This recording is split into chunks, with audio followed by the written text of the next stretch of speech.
Hi friends, ఇప్పుడు bachelor best chicken curry చేసుకుందాం రండి. దానికి కావాల్సిన పదార్థాలు: కరివేపాకు, ఉల్లిపాయ, కొత్తిమీర, టమాటీ, పచ్చిమిర్చి.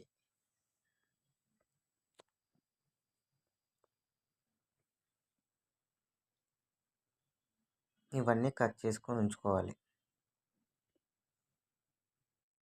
ఇప్పుడు వండుకోవడానికి ఒక పాత్ర తీసుకోవాలి. నేను హీలుక్స్ పాత్ర తీసుకున్నా, ఎందుకంటే దీనికి కింద మందంగా ఉంటుంది కాబట్టి అంత బేగా మాడదు. అందుకని చెప్పి అది తీసుకున్నా. దానిపైన మూత ఇది. దీనిపైన 0 to 100 నెంబర్స్ వరకు ఉంటాయి.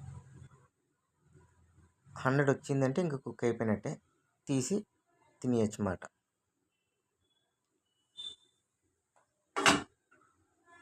ఇది జస్ట్ 15 minutes లోపే చేసుకోవచ్చు మనం. ముందుగా దాంట్లో ఆయిల్ వేసుకున్నాం. ఆయిల్ కొంచెం హీట్ ఎక్కగానే మరి హైలో పెట్టకూడదు. కొంచెం హీట్ ఎక్కిన తర్వాత ఆనియన్స్ వేసుకుందాం.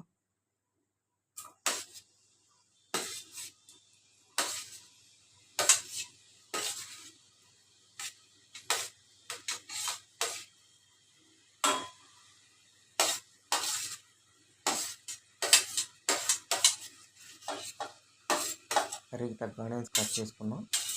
ఆనియన్స్ వేసుకుందాం.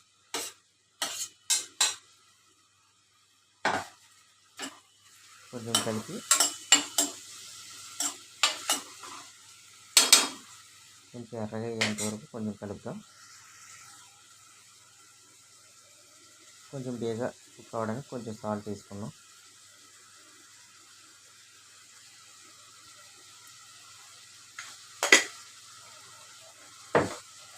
కొంచెం ఆనియన్స్ రోస్ట్ అవ్వాలి.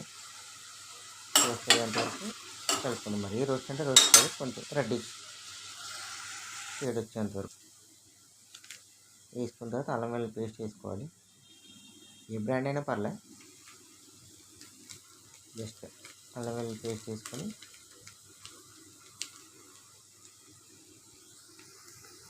కలుపుకోవడమే.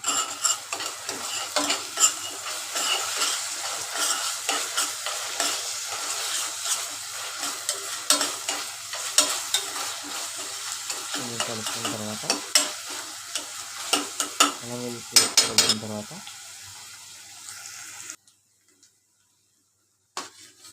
ఇందాక కట్ చేసి పెట్టుకున్న పచ్చిమిర్చి,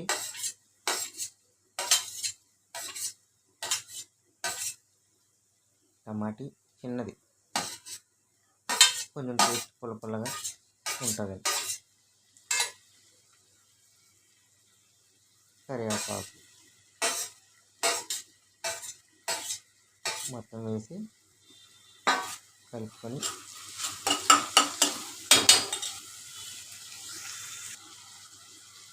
కొంచెం మగ్గాలి కదా, దాని దగ్గర కొంచెం నీళ్ళు వేసుకొని మళ్ళీ ఒకసారి కలుపుకొని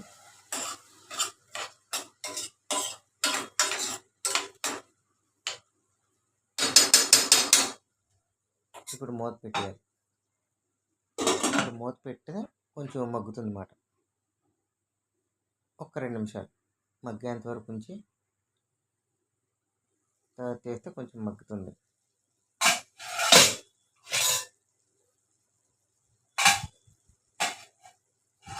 కొంచెం మగ్గిన తర్వాత ఇందులో ఆనియన్ పౌడర్ వేసుకోవచ్చు.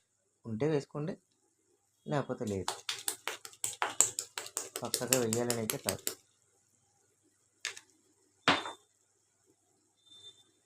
తర్వాత గార్లిక్ పౌడర్, ఇది ఉంటే వేసుకోవచ్చు, వేయాలని ఏం ఖచ్చితంగా కాదు. ఎందుకంటే అల్లం వెల్లుల్లి పేస్ట్ ఇందాక వేసాం, ఇది వేసుకుంటే కొంచెం బాగుంటుంది. అదేమైనా ఎక్కువ తక్కువైనా సరిపోతుంది అన్నమాట. ఇది వైట్ పెప్పర్, ఇది వేసుకుంటే కొంచెం టేస్ట్ ఉంటుంది, ఎక్స్ట్రా ఫ్లేవర్ యాడ్ అవుతుంది కర్రీకి. ఇది ఉంటే వేసుకోవచ్చు, లేకపోతే లేదు, ఆప్షనల్. కొంచెం పసుపు,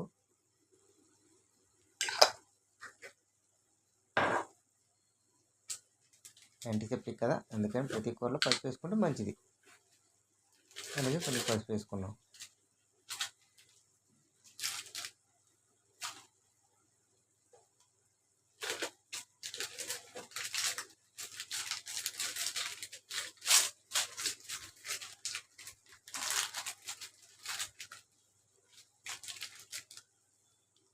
తర్వాత గరం మసాలా, ఇది ఏ కంపెనీ అయినా వేసుకోవచ్చు.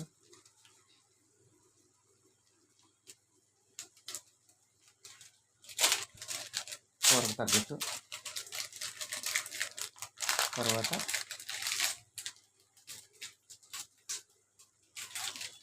చికెన్ మసాలా వేసుకున్నాం. ఇది కూడా ఏ కంపెనీ అయినా వేసుకోవచ్చు. కూరకు తగ్గట్టు చికెన్ మసాలా వేసుకుంటాం.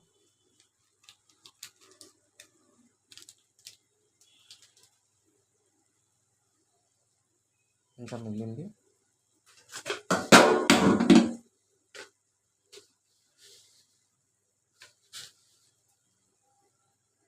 కొంచెం పందర్ వేసుకున్నామండి. పందర్ వేసుకోవడం వల్ల ఏంటంటే మొత్తం ఫ్లేవర్స్ అన్నిటినీ కొంచెం బాగా చేస్తుంది. తర్వాత కారం. పందర్ ఏ కూరలో అయినా వేసుకోవచ్చు, దేంట్లో అయినా వేసుకోవచ్చు. అప్పుడు ఈ గరం మసాలాలు అన్నీ ఉన్నాయి కదా, దాని ఫ్లేవర్ని కొంచెం ఎక్కువగా మనకి తగిలేటట్టు చేస్తుంది అన్నమాట. అందుకని ఇవన్నీ వేసుకున్నాం. ఇవన్నీ వేసుకున్న తర్వాత కొంచెం కలుపుకుంటాం.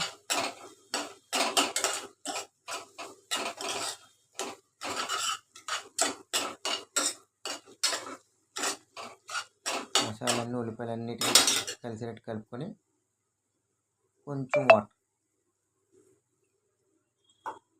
కొంచెం మగ్గి ఆయిల్ అంతా పైకి తేలేంత వరకు మళ్ళీ మగ్గించుకుందాం.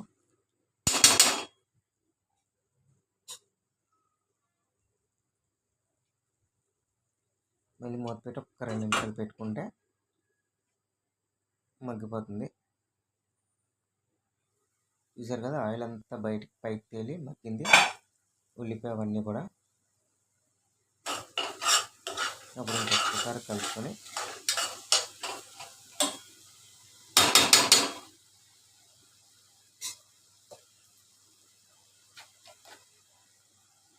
తర్వాత వెనిగర్ కొంచెం వేసుకోవచ్చు. ఇవన్నీ ఏంటంటే హోటల్లో వేస్తారు కాబట్టి మనం ఇంట్లో ఉంటే వేసుకోవచ్చు, లేకపోతే లేదు. పక్కా అయితే ఏం కాదు. ఇవన్నీ వేసుకుంటే కాకపోతే టేస్ట్ వస్తుంది అంతే. హోటల్ వాళ్ళు ఇవన్నీ వాడతారు కాబట్టి మన ఇంట్లో ఉన్నాయి కాబట్టి మనం వాడుకోవచ్చు. ఇంట్లో ఉంటే వాడుకోవచ్చు, లేకపోతే లేదు. పక్కాగా ఇవే వాడాలి, ఇవే చేయాలని అయితే లేదు. చూసారు కదా, కొంచెం ఉల్లిపాయలన్నీ బాగా మగ్గి ఆయిల్ కూడా పైకి తేలింది, మగ్గినట్టు కనబడుతుంది, పైకి తేలింది. కాబట్టి ఇప్పుడు మనం వాటర్ వేసుకుందాం. కూరకు తగ్గట్టు మనకు గ్రేవీ ఎంత కావాలంటే దానికి తగ్గట్టు వాటర్ వేసుకుంటాం. గ్రేవీ ఎక్కువ కావాలంటే ఎక్కువ వాటర్ వేసుకుంటాం, గ్రేవీ తక్కువ కావాలంటే తక్కువ వాటర్ వేసుకుంటాం. కొంచెం కలుపుకొని మళ్ళీ మూత పెట్టేసుకుంటాం.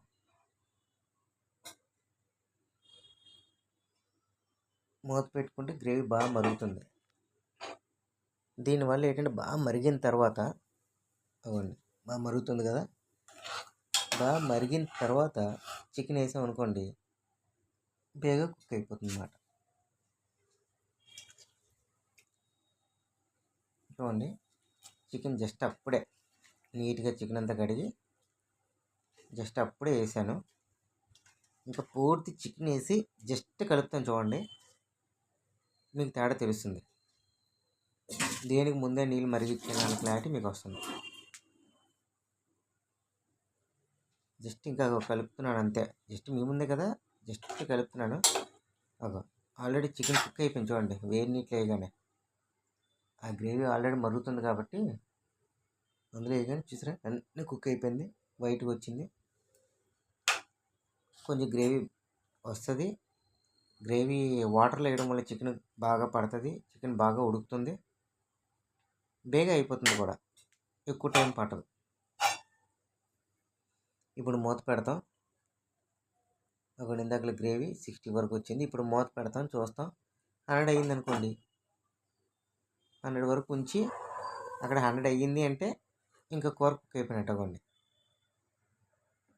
అక్కడ 50 వరకు ఉంది, అది అలా 100 వరకు అయ్యింది అనుకోండి, ఇంకా కూర అయిపోయినట్టే. అప్పుడు స్టవ్ ఆపేసి మళ్ళీ 100ది మళ్ళీ 0 వచ్చినంత వరకు ఉంచామనుకోండి, ఇంక పర్ఫెక్ట్గా కుక్ అయిపోయినట్టే. పెరిగింది అది 100 వరకు వచ్చి పొయ్యి ఆపేసుకొని తర్వాత మళ్ళీ 0 వరకు వెళ్ళిపోతే పర్ఫెక్ట్ కుక్ అయిపోయినట్టే. ఇంకా ఇక వచ్చేసరికి 100 వస్తుంది. ఇప్పుడు పొయ్యి ఆపేసుకుంటాం.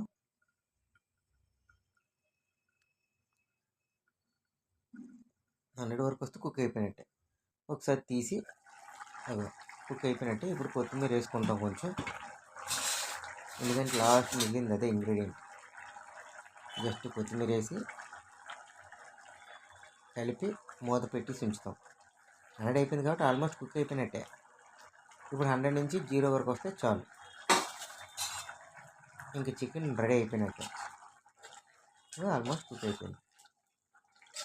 మనకి గ్రేవీ ఎక్కువ కావాలి కాబట్టి వాటర్ ఎక్కువ వేసుకున్నాం, గ్రేవీ తక్కువ కావాలంటే వాటర్ తక్కువ వేసుకోవచ్చు. ఇప్పుడు మూత పెట్టేసి ఇంకా 0 వరకు వచ్చిందంటే ఇంకా పర్ఫెక్ట్ కుక్ అయిపోయినట్టే.